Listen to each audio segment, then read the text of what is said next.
Hi. I have a tactic that I use in my business that is a part of my business model, and it seems counterintuitive, but I wanted to share it with you. I donate a lot of my time. I donate about 15% of my time to organizations and causes that I believe in. Why? What is the benefit of that? How does it help my business? Well, the reason I do it is because it feels good, really, ultimately, from a selfish perspective. I love being able to help somebody change the world, change the environment, because I know how to turn on a Facebook page, or I can help them set up a website, or the ability to take funding through their website and donations. That's the difference between their organization existing and not existing. And if I can help, I feel amazing. I also do it because my community needs me. Right? Each one of us have something to offer to our community. And if you don't recognize that, I'm here to tell you, you have a lot to offer. Figure out what you're good at, what's easy for you. And if you align this with your business skills, then this is a double whammy. The karma is amazing. What does that really mean? What that means is, if you're a business person versus a woo-woo person, I'm kind of both, is that the return on investment of your time is there. Now, it won't happen that you donate your time on a committee or an organization and then somebody turns around and hires you. It usually doesn't look like that. But the return on investment of your time, or the return of good karma, it happens like when somebody will say, oh, Carrie and I were on a committee together and she was professional and she was on time and I recommend her. She worked really hard, she cares, she's passionate. You are demonstrating your skill set to people when you are on committees and organizations. Now, when I first started in business, social media was not respected. It was not necessary. People weren't convinced yet that they needed it. So I did it a little bit so that I could show people what my services were, that I could show people the benefit. But it boiled down to the fact that I could do something and I could help. But you can use this as a tactic, and I still use it in this way, that if I demonstrate my skill set, it impresses my professionalism, my integrity, my skills upon another person, and then they take that information with them out into the world, and they tell people about you. They tell people about how much you helped, about how reliable you were, about how committed and passionate you were. So tip is, pick things you really care about. I'll come back to that.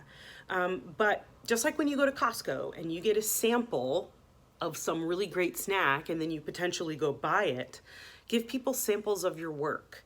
And this is a great way to do that. Another cool part is that you can put it on your resume or your LinkedIn profile. I have done so many volunteer projects that it will not fit on my resume anymore, and I can put everything that I've done on my LinkedIn profile. It also tells people about your values and what you care about and what's important to you. Particularly younger consumers are more and more interested in the values that your company has and the way you fit into your community versus how cheap you are, or even necessarily what kind of products you offer. Your values and the way you treat other people and the way you care for others has a lot to do with why people hire you today. Now, so how do you find places to volunteer? How do you figure out where to go? Well, crowdsource with your friends. Ask your friends. They're your friends for a reason. You have similar interests.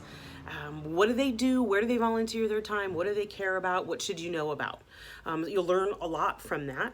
A really easy one is to look in your local newspaper, whether it's the physical paper or the digital version.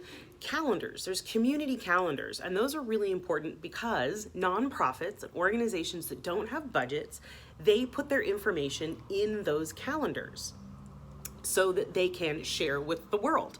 So check in with those calendars, whether it's your local newspaper or like a county, city, move around a little bit.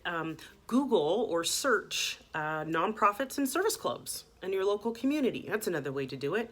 Go to your local library. I was in my local library, a branch that I don't normally go to, just a few days ago, and I looked at their big bulletin board of cool classes and things to do, and they have catalogs and pamphlets and information. I love libraries set up for resources because they have all those pamphlets, and you can pick things up and take them home and read them later and think about them or give them to other people. Here's another one. 211. Have you ever called 211? Just dial the number 211 if you're in the United States, or go to their website at 211.org. And it is the resources in your community. It's everything that is available, whether it's county, city, nonprofit. It's a great collection of information. So even if you're not planning on volunteering or you're not sure that you even have the time for it, at least go to 211.org and learn. It is a United Way program, and learn what your community has to offer, whether you need it, whether your family needs it, or whether somebody you know in the future mentions they have a problem, and there's a resource on that site that you might be able to help them with. Now, if you're like me and you donate too much of your time, that has been a problem that I've had, is you have to figure out what your boundaries are. First, figure out what you really, really care about.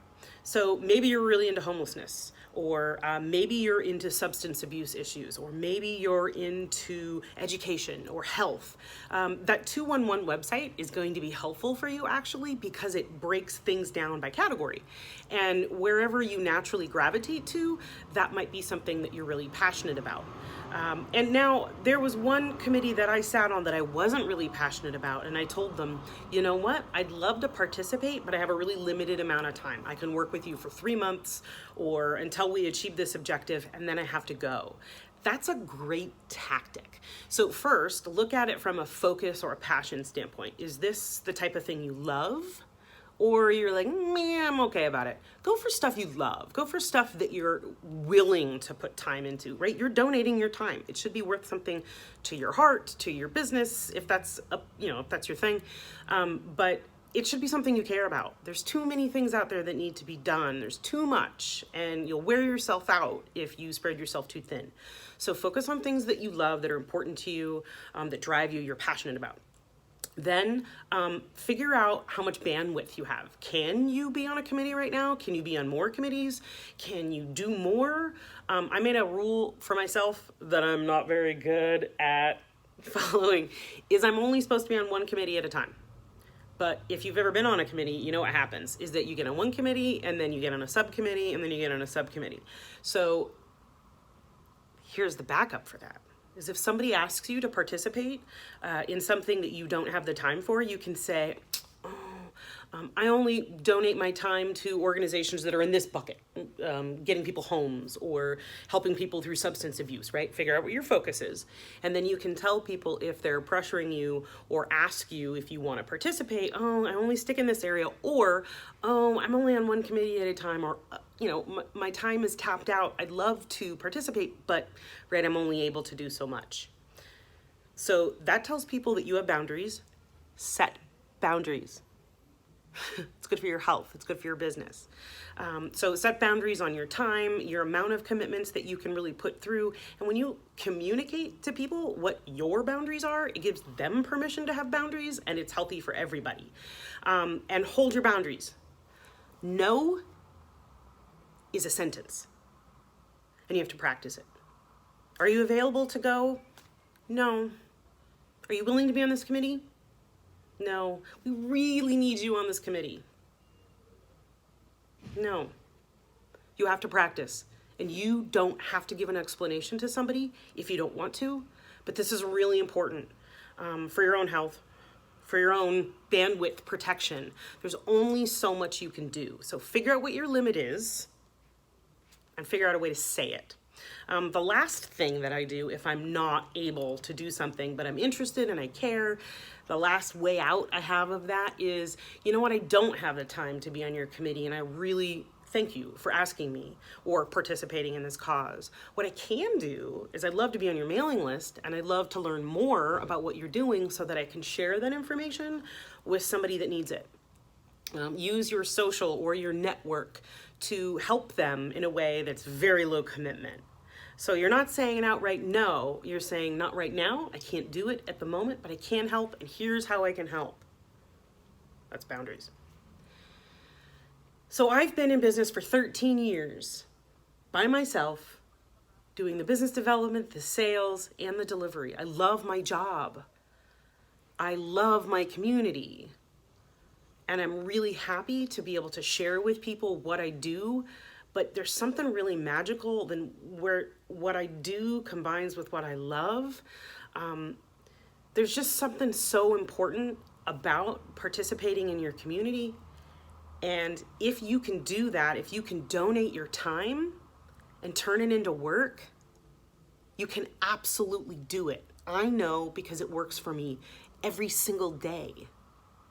And I wanted to share with you a big part of my business model, a really important tactic that works for me, and encourage you to participate because it feels good, because your community needs you, and to learn how to set boundaries around who you are. It will come back to you. You will get work and or money and or ROI and or great karma. It's out there. You get to determine what success looks like. And just wanted to tell you how I make it work for my business, and I hope it works for you. Leave in the comments the organizations that you volunteer for. Tag them. Tell me. Thanks for listening.